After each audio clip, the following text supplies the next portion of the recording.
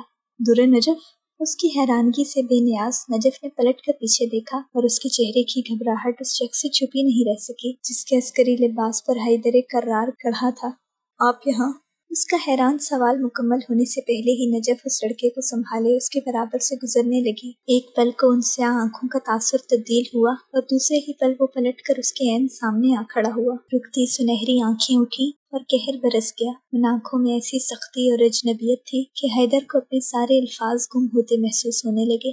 یہاں کیا کر رہی ہیں آپ؟ بامشکل اپنی کیفیت پر قابو پا کر سوال اٹھایا، مگر نجف نے اب بھی اسے جواب دینا ضروری نہیں سمجھا۔ وہ جو اس کے سارے جواب دیتا تھا اسے نجف ایک بھی جواب دینے پر آمادہ نہیں تھی۔ وہ پھر سے اس کے برابر سے نکل گئی۔ رکتی سانس کے ساتھ حیدر جیسے ہی پلٹا اس لڑکی کی گھسیٹتی ٹانگ سے نکلتا خون دیکھ کر ٹھٹک گیا اور پھر پیچھے دیکھا جہاں خون کی ایک دھار سی بنی ہوئی تھی۔ جیپ میں بیٹھیں، میں آپ کو ڈراپ کر دیتا ہوں۔ اس کی سنجیدہ سرد آواز پر نجف اشرف دل کی بدلتی ڈھارس پاتی کیفیت کے باوجود ٹس سے مس نہیں ہوئی۔ سب بھول کر اس عورت کی جانب بڑھنا ہی تھا کہ اسے اکیلا بھیج کر وہ خود کو پریشان نہیں کرنا چاہتا تھا۔ اس کے سامنے کمبر علی کی بہن تھی اور یہی کافی ہونا چاہیے۔ درے نجف، آپ اس حالت میں اس کی کوئی مدد نہیں کر سکتی۔ پیچھے آپ سارے نشان چھوڑ کر آگے بڑھ رہی ہیں۔ اس کے تفکر بھرے لہجے میں کچھ ایسا تھا کہ نجف نے کرنٹ کھا کے پیچھے دیکھا اور اس کی آنکھیں پھیل گئیں۔ تم مزید چل سکتے ہو، نجف نے کہتے ہوئے جیسے ہی اس کا گال تھپکنا چاہا، سیاہ چمڑے کے گلوز والے ہاتھ نے اس کا ہاتھ اٹھے ہاتھ کی کلائی تھام کر روک دیا۔ جھٹکا کھا کر وہ ششدر رہ گئی۔ اسے ابو تراب غضنفر یا حیدر کرار سے اس کی مر کر بھی امید نہیں تھی، تبھی کانپتے وجود کے ساتھ اپنی کلائی چھڑوانی چاہی، مگر مقابل کی نرم گرفت مضبوط تھی۔ نجف نے تھرکتی پلکیں اٹھائے اس کی سمت دیکھا اور ان سیاہ گہری آنکھوں کی سنجیدگی میں دیکھتے ہی اس کی ساری مزاحمت دم توڑ گئی۔ جیپ میں بیٹھیں۔ رکتی مزاحمت پر اس کی کلائی نرمی سے چھوڑے اس لڑکے کو بازو سے پکڑ کر اپنی جانب کیا۔ اپنی کیفیت کو ملامت کرتی نجف نے پھر سے پلٹ کر پیچھے دیکھ کر یقین دہانی چاہی، مگر جانتی تھی کہ یہ وقت کرنے کا نہیں بلکہ عقل استعمال کرنے کا ہے۔ تبھی خاموشی سے پچھلی سیٹ کی جانب بڑھنے لگی۔ آپ آگے بیٹھیں، اس لڑکے کو لٹانا ہوگا، راستے میں سیکیورٹی ہے۔ اس کے کہے جانے پر پلٹے بغیر نجف پیسنجر سیٹ کا دروازہ کھول کر خاموشی سے اندر بیٹھ گئی۔ حیدر نے پچھلا دروازہ کھول کے اس لڑکے کو احتیاط سے لٹایا اور سیاہ رنگ کی چادر اس پر ڈال کر ڈرائیونگ سیٹ سنبھالنے کو بیٹھنے سے قبل اس کو دیکھا جو چہرہ پھیر کر تفکر سے اس لڑکے کو ہی دیکھ رہی تھی۔ گہرا سانس لے کر اندر بیٹھ کے جیپ سٹارٹ کی اور تیزی سے آگے بڑھائی کہ اس علاقے سے نکلنا ضروری تھا۔ اسے یہاں کے حالات کی خرابی کا علم ہوا تو پیٹرولنگ پر ہونے کی وجہ سے جلدی پہنچ گیا تھا، اور شکر ہے اگر ذرا سی بھی دیر ہو جاتی۔ اس خیال کے آتے ہی اس نے بے اختیار ہلکا سا چہرہ پھیرا۔ درے نجف اشرف اس سے ہر ممکن ایسے غافل بیٹھی تھی جیسے ارد گرد کوئی نہ ہو۔ کراہنے کی آواز پر البتہ گاہے بگاہے پلٹ کر وقفے سے دیکھ ضرور لیتی۔ اس بند جیپ کا سفر اسی خاموشی سے جاری رہا۔ تبھی سامنے آتی سیکیورٹی چیک کو دیکھ کر نجف کا سانس رک گیا۔ نہیں اللہ، آپ ناراض ہیں مگر مجھے یہاں مت مرنے دینا۔ ان لوگوں کے ہاتھوں میں بندوقیں دیکھ کر اس کے چہرے پر جو ہوائیاں اڑنے لگی وہ بہت واضح تھی۔ قریب آتی عسکری جیپ کو روکا گیا، مگر حیدر کے چہرے سے کپڑا ہٹانے پر ان سب نے جس طرح ایک ساتھ سلیوٹ مارے، نجف کا دل پوری قوت سے سکڑ کر پھیلا اور پھر پرسکون ہو گیا۔ آپ مسز کے ساتھ جا رہے ہیں سر، تو رائٹ ٹرن لے لیں۔ ایک فوجی نے آگے آ کر انگریزی میں کہتے ہوئے جہاں نجف کا دماغ بھگ سے اڑایا، وہیں حیدر کے چہرے کی رنگت تبدیل ہوئی، مگر عقل مندی خاموش رہنے میں ہی تھی۔ نجف نے سرخ پڑتے چہرے سے اس کو گھبرا کے دیکھا، جو مسکرا کے سلیوٹ مارتے اسی فوجی کا شکریہ ادا کر رہا تھا، اور اسے واقعی رائٹ ٹرن لیتے دیکھتے ہی نجف خود کو اچھی طرح کوس کر بے نیاز بنی بیٹھی رہی۔ اس وقت چڑ جانے کا مطلب اپنی کیفیت عیاں کرنا تھا، اور وہ اس کے سامنے جو حیدر کرار کو لے کر اس کے جذبات اور اس کی محبت سے اچھی طرح واقف تھا، اور یہ خیال آتے ہی اس کا خفت سے سرخ پڑا چہرہ برف جیسی سنجیدگی میں ڈھل گیا۔ شرم سے زمین میں گڑ جانے کا بھی اسے موقع نہیں دیا گیا تھا۔ اس تراری انداز میں دائیں انگلی کا ناخن دانت سے کترتے ہوئے اس کا دل اس قدر شرمسار اور اہانت محسوس کر رہا تھا جس کی کوئی حد نہیں۔ یہ سوچ کہ وہ اس کی دل کی کیفیت ہر جذبے سے واقف ہو کر بھی انجان بنتا رہا تھا، اس تھپڑ سے بھی زیادہ کڑا اور زوردار تھا جو اس نے حیدر کے چہرے پر مارا تھا۔ اس کے برابر بیٹھے مکمل یکسوئی اور اسی بے نیاز سنجیدگی سے جیپ چلاتے شخص نے چہرہ ڈھکنے کی زحمت نہیں کی تھی، اور اس کا چہرہ دیکھنا در نجف اشرف کے ضبط اور اس کے صبر کا امتحان تھا جو اس میں پہلے سے ہی ناپید تھا۔ اس پر گزرتی تضحیک اور شرمندگی کی قیامت سے بے خبر سپاٹ چہرے والا وہ شخص تیزی سے جیپ بھگا رہا تھا جس کا نام ابو تراب غضنفر تھا، مگر یہاں عراق میں اسے کوئی نہیں اس نام سے جانتا تھا سوائے اس کے جو ابو تراب کے برابر شدید غصے میں بدگمان اور سارے زمانے سے خفا ہوئے بیٹھی تھی، جس کا رب کی جانب دوستی بڑھانے کا سارا ارادہ پھر سے چکنا چور ہو چکا تھا۔